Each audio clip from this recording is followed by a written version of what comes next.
Okay, so just give me a brief background of how you're getting on with your current hearing aids. So with your current hearing aids, where are you struggling the most? I can't hear you. If I put my hand on, I can't hear. Unless you do that. Yeah. So even in a quiet room, it's a bit of a struggle Yes. as well. With your old hearing aids, if somebody were to whisper behind a mask, would you be able to hear them? No. Masks would be very difficult. Even with the hearing aids? Yes, because I think I lip read a lot. Okay. And what about the TV volume, even with the hearing aids? With the hearing aids? Okay. So we've got TV here, we can actually see the difference.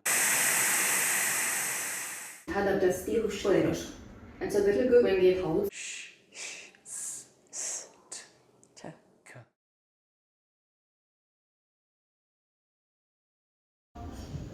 What did you have for breakfast today? What did you have for breakfast today? Can't hear. That's off, now on. What did you have for breakfast today? I had pain au chocolat. Awesome. That's lovely. Was that clear? Even though I'm whispering? Clear. Yes. Like I said, this was the third go. Yeah. After doing all of this, you get to a stage where you can hear whisper level speech behind a mask. Yeah. Okay, so now we're going to do... It's going to be different. Next question. I'm going to a new world. Yeah, exactly. So we're going to have a conversation like this is easy because it's nice and quiet. Yeah. Okay. But really the problem with most people with hearing aids is background noise. Yeah. So I'm going to show you the difference. We've got surround sound speakers. So I'm going to generate a situation as though we're in background noise. Are you ready? Yeah. Here we go. Now it's off and if I do that, if I speak now completely at all, nothing. Okay. Now if I switch it on, background noise, we're talking. How are you today? Fine, I'm fine, thank you. And you can hear me quite well? I can hear you very well. In a very challenging situation? Yes. Without lip reading? Yes. So that is the difference. Because what's happening now is your brain's not having to work out the gaps. No. It's there. Yeah. But this shows you in crowded rooms, you're going to perform a lot better. I'll enjoy my coffee mornings now. So when I'm really struggling. Yeah. I'm saying yes, and I can't hear half they say.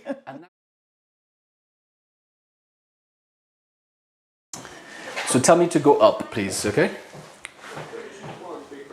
I can't hear them saying anything. Still up? To dealing with inflation. There are a number of steps that need to be taken, and this is one of them. It's an important one. It's getting us back to the number of civil servants we employed as a nation in 2016. And it will have a significant cash savings. It's just starting to come now. Although, you mentioned 2016 and the fact that it's taken partly because of the pandemic and numbers expanded partly because of Brexit. Brexit is far from done, isn't it? Just talk to anybody in Northern Ireland. So those civil servants will still be needed, won't they? Well, there are some very specific bits of Brexit that are being negotiated still with the European Union, but no, the vast bulk of Brexit has been done. So the extra taken on to deal with the surge in activity. 100. I know. And I still can't hear him clearly. And obviously with COVID, that's true. But if someone seems to be worried, Dave says, well done, you're getting with 91,000 civil servants. That's 91,000 on the dot. You have just explained that you lose about 38,000 a year, so it wouldn't be that many. Still down? Until you can't hear it anymore.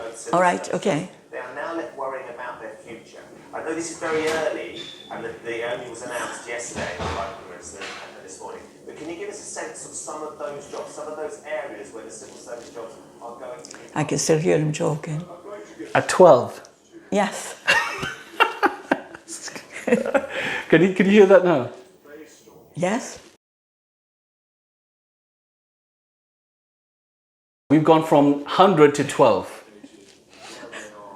Can you still follow if I stay quiet? Yeah, I can still follow him.